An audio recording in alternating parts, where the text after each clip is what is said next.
Hello，大家好啊！咁大家都知我去咗佛山啦，咁佛山有咩呢？冇錯啦，就係石灣公園。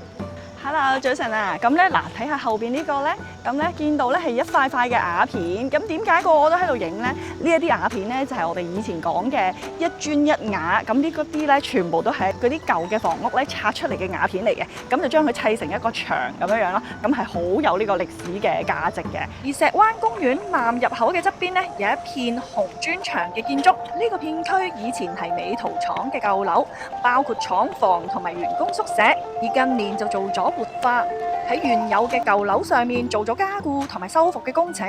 喺呢度打卡全程免費啊！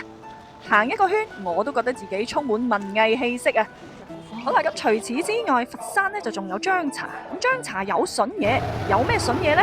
就係呢個針織創新大廈，全國6成中小學嘅校服面料都係嚟自張茶嘅。大廈裏面嘅樓上樓下就係產業鏈嘅上下游啊，方便之極啊！好啦，今次分享到呢度，記得關注我，點個讚，下次再見，拜拜。